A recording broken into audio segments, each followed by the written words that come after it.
Capítulo 1. 1812. El duque de Westminster cruzó la habitación para abrir las cortinas de la ventana y mirar hacia el Neva. A la pálida luz del sol que más tarde adquiriría vívidos reflejos rojizos resplandecía el río.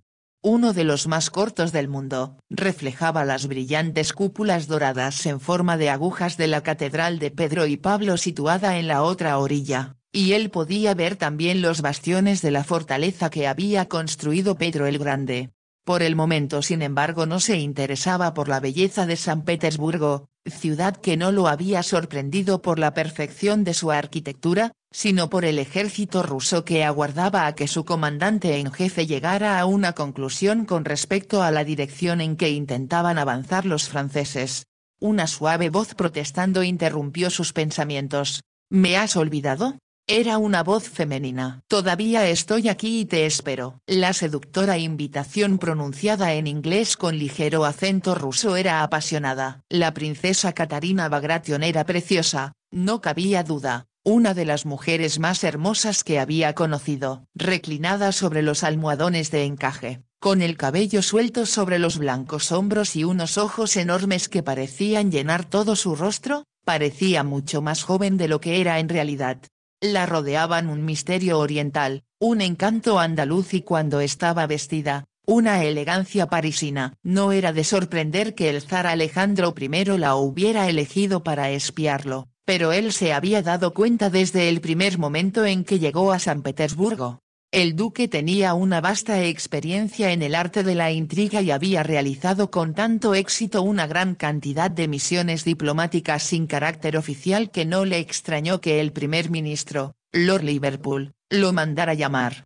Necesito su ayuda Westminster y creo que puede adivinar a dónde deseo que vaya, le había dicho. ¿A Rusia? Exacto. El secretario del Exterior Lord Castlereagh, quien estaba presente, había intervenido. Por amor de Dios Westminster, averigüe qué sucede. Los reportes que recibo se contradicen tanto que estamos muy confundidos con respecto a ese enigmático país. El duque podía comprender la frustración del secretario. En los últimos años el zar Alejandro había desconcertado con su comportamiento no solo a los ingleses sino a casi toda Europa y ni siquiera Napoleón Bonaparte lograba comprenderlo. Habiendo comenzado los primeros años de su reinado a principios del siglo era un hombre opaco y muy indeciso cuya atención estaba concentrada por completo en Bonaparte. Los asombrosos éxitos militares del Corso habían causado revuelo en toda Europa y el zar no decidía aún si debía unirse a la coalición contra los franceses o a continuar la política amistosa de su padre. Napoleón había sugerido al zar Pablo, padre de Alejandro, que Francia y Rusia se repartieran el mundo. Pero cuando hizo caso omiso de los términos del Tratado de Amiens el soberano ruso opinó que era uno de los más infames tiranos que hubiera producido la historia. Después del desastre de Austerlitz el zar Alejandro de 28 años, que había sido derrotado al frente de su ejército como comandante en jefe, perdió todo su valor. Huyó solo del campo de batalla. Desmontó y se desplomó bajo un manzano donde estalló en convulsivos sollozos. Aunque trató de disculparse y culpó a los austriacos, los rusos sufrieron otra desastrosa derrota en Friedland y Alejandro firmó un tratado de amistad con los franceses en el que prometía tomar parte en el bloqueo continental contra Inglaterra.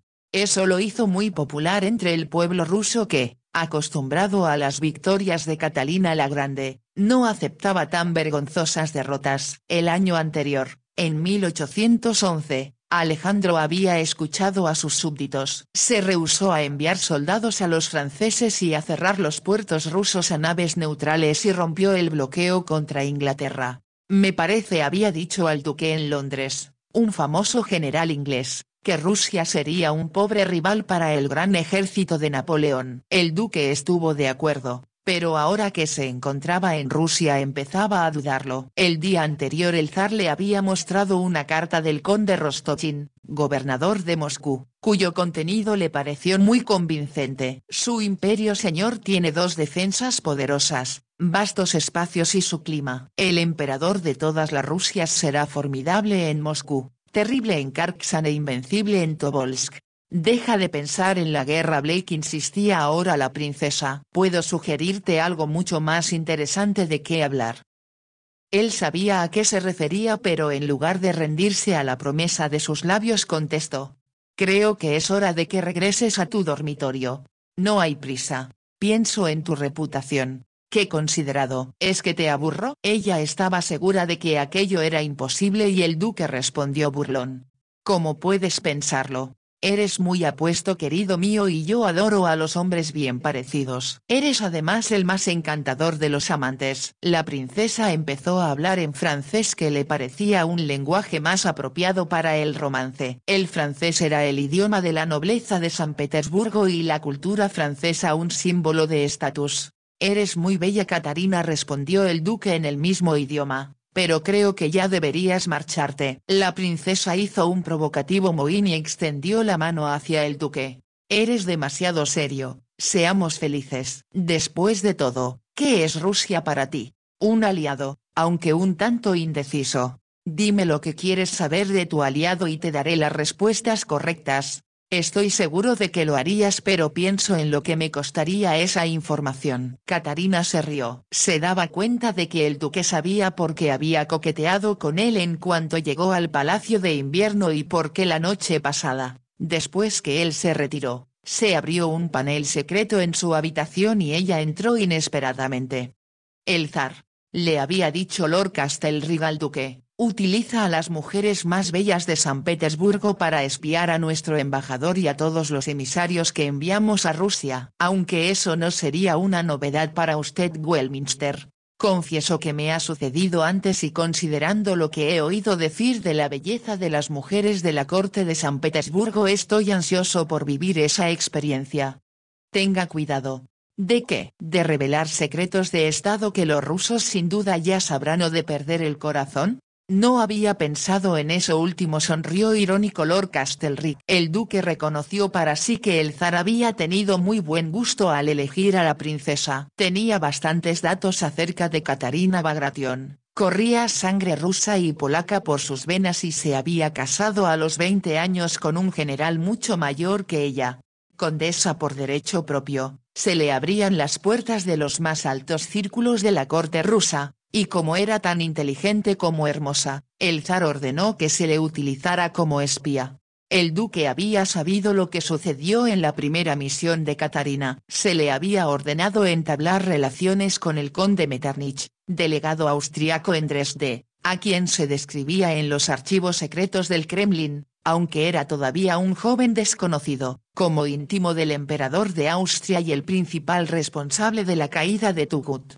La princesa, joven y hermosa y astuta a pesar de su rostro de niña, había acudido a la sede de la delegación en Dresde, y cuando le abrieron la puerta, el conde Metternich pasaba por el vestíbulo.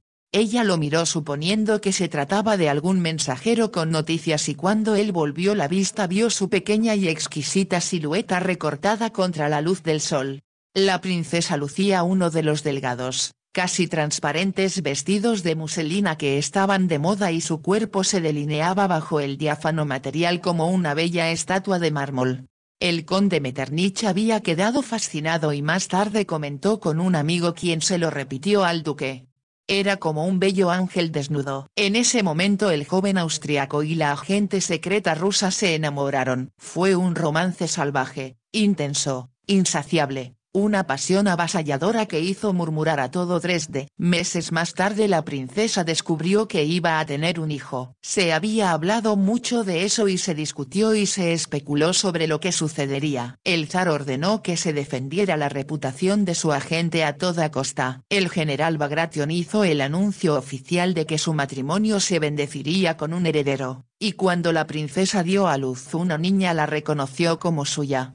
La paciente y comprensiva esposa del conde, que lo adoraba, se hizo cargo de la criatura y a él le había alegrado continuar su romance sin que se produjera el menor escándalo. El duque estaba seguro de que 10 años más tarde, debido a los éxitos que Katarina había logrado con los más relevantes diplomáticos de Europa, el zar la había elegido para que se anotara uno más con él. El servicio secreto ruso sabía que él era muy exigente con respecto a las mujeres, pues era el soltero más codiciado de Inglaterra y tenía en su haber una larga lista de romances. Pero a la vez la sofisticación y experiencia en el amor de Katarina eran una placentera parte de su visita. El duque era implacable en lo que a él concernía. Si una mujer no le atraía lo suficiente no dudaba en cerrarle la puerta en las narices, pero Katarina lo atrajo por su irresistible belleza. Cuando se enamoró del conde era muy joven, pero ahora se había convertido en toda una mujer, como un pulido brillante que provocaba admiración tanto por su inteligencia como por su cuerpo. El duque disfrutaba de sus duelos verbales en los que se mostraba ingeniosa y provocativa a la vez que usaba todas sus habilidades femeninas para esclavizarlo físicamente.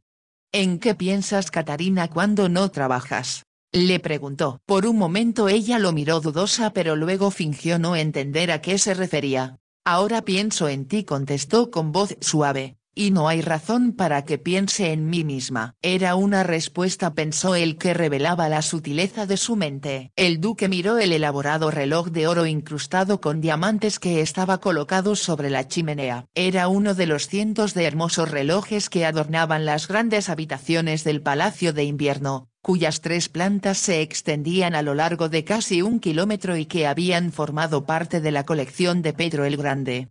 Son las 5 de la mañana y a las 9 debo desayunar con el zar. Deseo dormir hasta entonces, Katarina. El tono de su voz indicó a ella que sería inútil insistir. Sonrió, se levantó de la cama sin importarle su desnudez y caminó hacia la silla donde estaba la elegante bata de satén y encaje, sumergiendo los pies en unas zapatillas de terciopelo bordadas con perlas.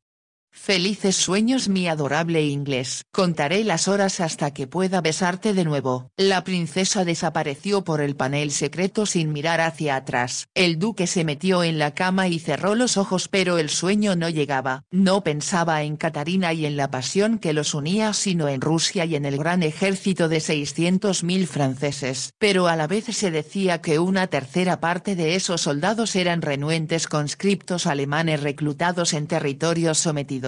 La primera cosa que supo al llegar a San Petersburgo fue que Alejandro estaba asombrado de que Napoleón se dirigiera a la antigua y sagrada capital rusa. Nunca imaginó que el emperador intentara siquiera avanzar hacia Moscú, y el pensar en el inevitable enfrentamiento lo atemorizaba. Lo bueno para Rusia, se dijo, era que el zar no mandaba en persona el ejército ruso. Su desempeño como líder militar había sido tan desastroso que ahora se le hacía responsable de cualquier derrota. Debido a que la hermana del zar estaba tan desesperada, se había atrevido a escribirle como nadie más lo habría hecho: por el amor de Dios, no intentes tomar tú mismo el mando. No hay tiempo que perder para dar al ejército un jefe en quien los hombres confíen. Tú no podrías inspirarles ninguna confianza. Él la escuchó y abandonó el mando del ejército. Al viajar de regreso a Moscú y después a San Petersburgo había escuchado críticas por todas partes y a gente que clamaba por Kutuzov, cuyo nombre era ya casi mágico.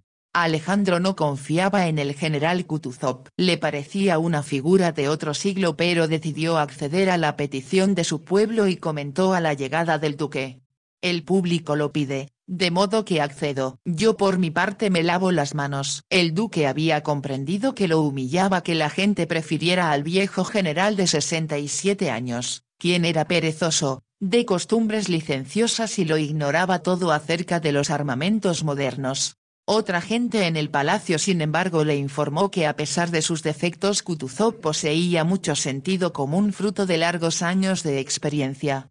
Es lento pero tenaz, le dijeron, flojo pero astuto, impasible pero hábil. El duque envió a Londres, en clave, toda esa información con un mensajero especial esperando que allí pudiera servir de algo. En Rusia, se dijo, siempre sucede lo inesperado y la vida diaria al menos no es nada monótona. Pensando en ello se quedó dormido.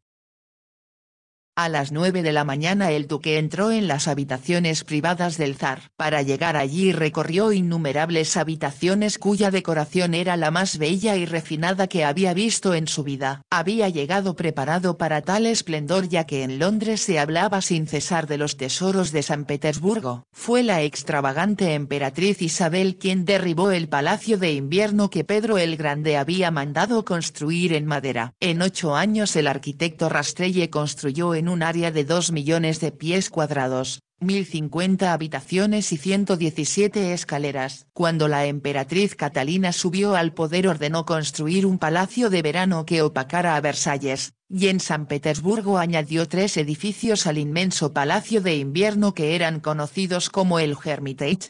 Entre los 2 edificios había patios que se calentaban en invierno donde exóticas aves anidaban entre los árboles y los arbustos. La emperatriz había ordenado a sus embajadores en el extranjero que estuvieran a la caza de obras de arte y ellos adquirieron en su nombre numerosas pinturas de grandes maestros como Rembrandt, Tiepolo, Van Dyck y Poussin. Mientras contemplaba esas obras de arte el duque no cesaba de pensar en las tropas de Bonaparte que avanzaban hacia Rusia. Sería una tragedia, se dijo, que tesoros como estos se perdieran para la posteridad. El zar lo esperaba ya. Alto, rubio y muy apuesto, era fácil comprender que el pueblo ruso lo hubiera mirado como el rey de un cuento de hadas que al ascender al trono los libraría de todas sus miserias. Sin embargo, cuando en 1810 fue coronado a los 24 años, alguien comentó: lo precedieron los hombres que asesinaron a su abuelo, lo escoltan aquellos que asesinaron a su padre y lo siguen quienes no dudarían en asesinarlo a él. El duque había sabido, por uno de los más cercanos amigos del zar, que cuando Alejandro se enteró de la cruel muerte de su padre rompió a llorar.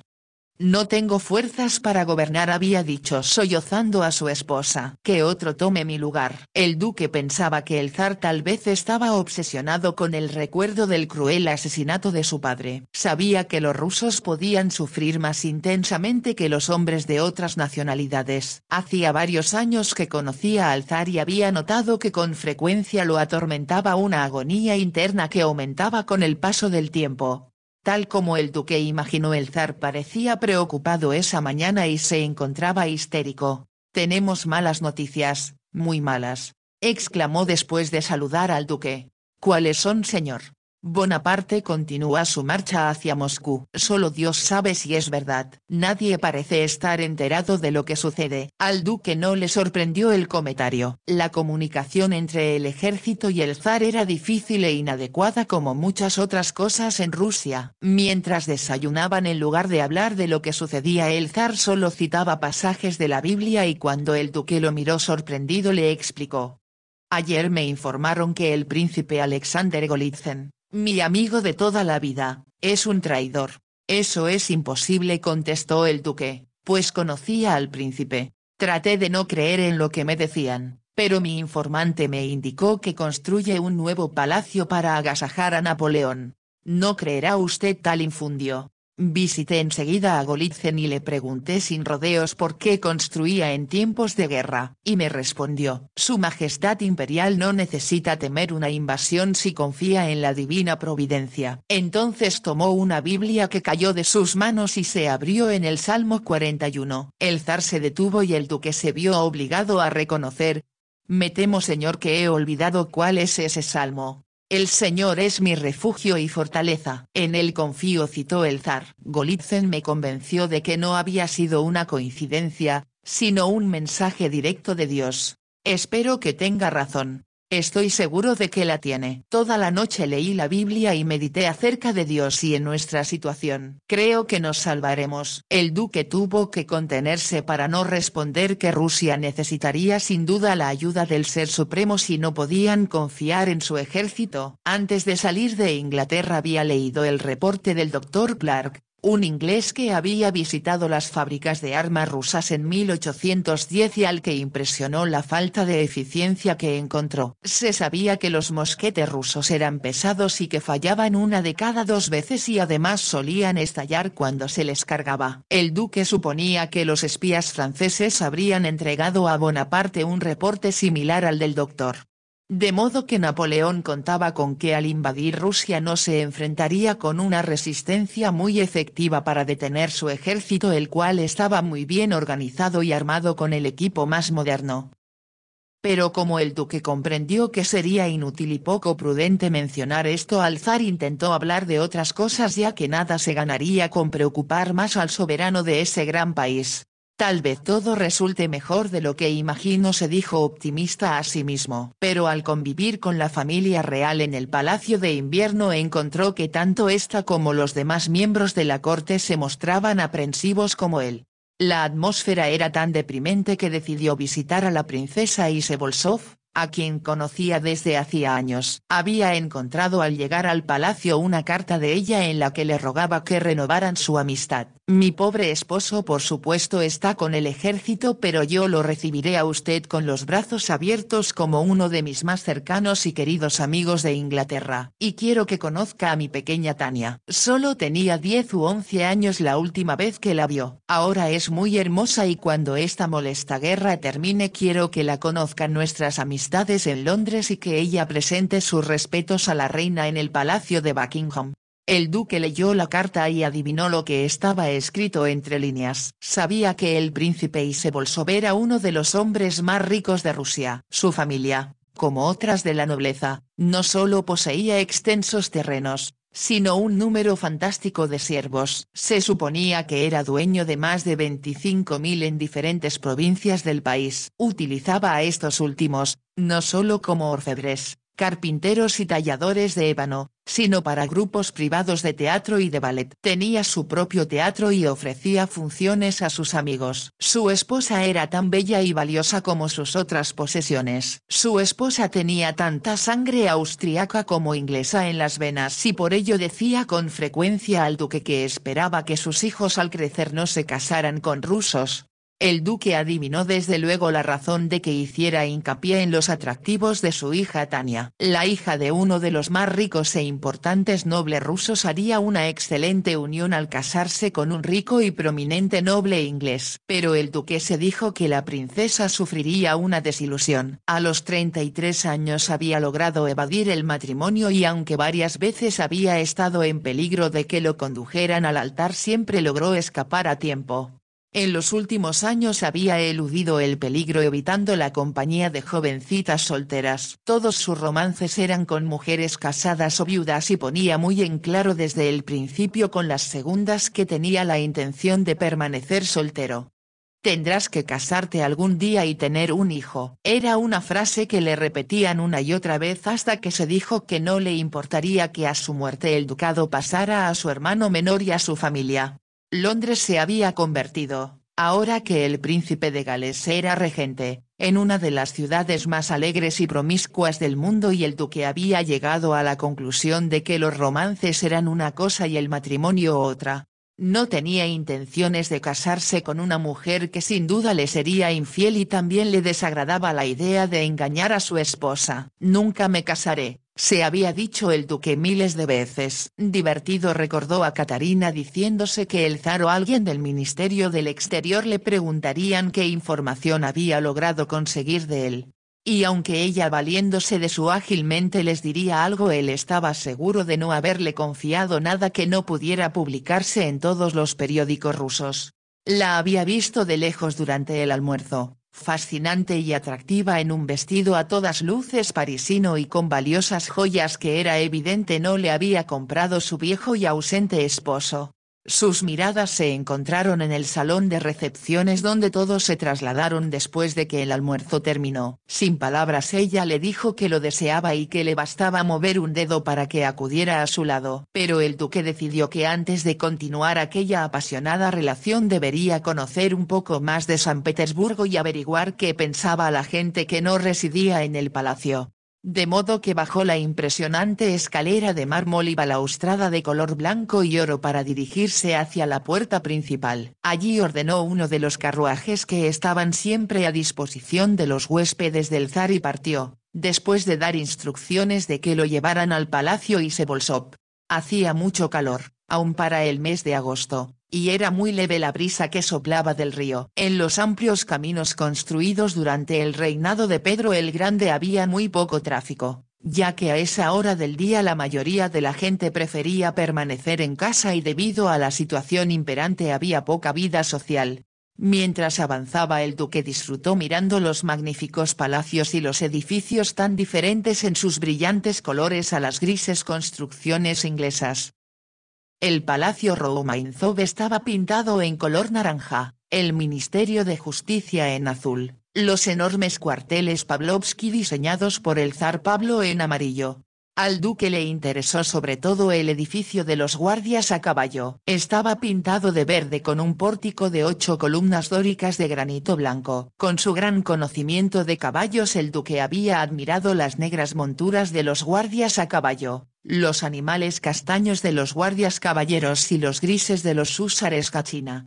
El carruaje en que viajaban, tirado por 2 excelentes caballos, llegó al palacio y se volsó en 5 minutos. El duque entró en el vestíbulo el cual, aunque no tan impresionante como el del Palacio de Invierno, podía compararse con los de las más elegantes mansiones que él había conocido en el resto del mundo. Un lacayo lo condujo por la escalinata de mármol que dividía el vestíbulo y terminaba en un pasillo adornado con exquisitas piezas de porcelana china. Atravesaron un salón de recepciones tan grande que podía albergar holgadamente a más de 200 personas. El duque esperaba que le indicaran que aguardara pero el lacayo le explicó: «Su Alteza la princesa está en el teatro señor». El duque lo siguió por varias habitaciones de magnífico decorado hasta que en el centro de una de ellas bajaron por una escalera de invaluable malaquita que descendía a la planta inferior. El duque había oído decir en Inglaterra que el teatro privado del príncipe Isevolsov era excepcional, pero no estaba preparado para lo que vio cuando el sirviente abrió la puerta con incrustaciones de oro y lo introdujo en un palco real. El teatro, muy pequeño, construido solo para unas 100 personas, parecía una casa de muñecas aunque tenía el encanto y la belleza de un teatro imperial. Las filas tenían asientos blancos y dorados de madera labrada y las plateas y los palcos sillas de terciopelo color carmesí. El lacayo no anunció al duque, y él permaneció en la parte posterior del palco, junto a la princesa, quien no lo había escuchado llegar porque estaba muy atenta a lo que sucedía en el escenario. Una joven bailaba al compás de la música de una pequeña orquesta. El duque la miró sin prestarle mucha atención. Como conocía los gustos del príncipe, supuso que sería alguien de su cuerpo de ballet, o quizá alguien de su propia familia. Recordó haber oído decir que al mismo príncipe le gustaba actuar y que exigía a su familia que también lo hiciera. Si había algo que desagradaba al duque eran los artistas aficionados y deseó que el baile no durara mucho ya que deseaba charlar con la princesa.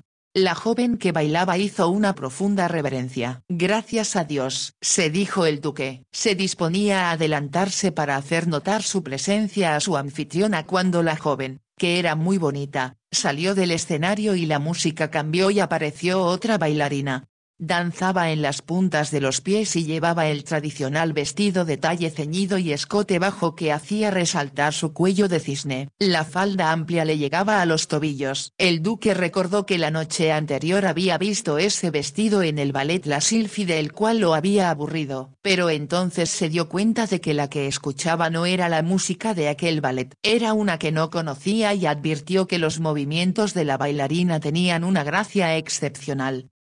A su pesar no pudo apartar la mirada del escenario. Tenía la sensación de que aquel no era un baile tradicional y si lo era él nunca lo había visto bailar antes. También la música, aunque extraña, era particularmente armoniosa y su melodía lo intrigó. Al duque, como al príncipe regente, le gustaba mucho la música y como en todo lo que le interesaba era un conocedor y un juez exigente. Ahora comprendió que escuchaba algo excepcional que no recordaba en absoluto la música rusa, y mientras observaba a la joven moverse por el escenario y bailar con una espontaneidad y alegría inusitadas tuvo la sensación, aunque no pudo explicársela, de que la bailarina también era excepcional. No podía explicar por qué le parecía diferente, pero sabía que era muy original, tanto en sus movimientos como en la gracia de su baile. Rusia está llena de sorpresas, se dijo, y descubrió que aquella música provocaba en él una respuesta que no había experimentado en mucho tiempo. Antes, cuando era más joven, lo conmovían profundamente no solo la música sino la poesía, hasta que, como todo lo demás en su vida, se acostumbró demasiado a ello y aunque todavía las apreciaba ya no lo emocionaban tanto como al principio. Ahora, de una forma extraña, casi inexplicable, advirtió que su mente, ¿o era algo más profundo?, volaba como si tuviera alas con la música mientras sus ojos observaban la gracia y la alegría que expresaba la bailarina. Le pareció que ella se movía entre árboles cubiertos de capullos en flor y que el mundo entero despertaba con la primavera. Había en ella algo joven y creativo y el duque pensó que veía mariposas revoloteando a su alrededor y aves en el cielo. Con profunda desilusión se dio cuenta de que el baile había terminado cuando la joven hizo la tradicional reverencia y cesó la música. Cayó el telón de terciopelo rojo para levantarse un momento después, y ambas jóvenes, tomadas de la mano, se adelantaron para hacer una reverencia final. Solo estaba la princesa para aplaudir, pero lo hizo con entusiasmo. «¡Excelente!», exclamó. «Ambas estuvieron muy bien. Vayan a cambiarse y reúnanse conmigo en el salón blanco». Las jovencitas se retiraron y solo entonces la princesa notó que el duque estaba situado en el palco detrás de ella. Lanzó una exclamación de alegría y extendió ambas manos al ponerse de pie.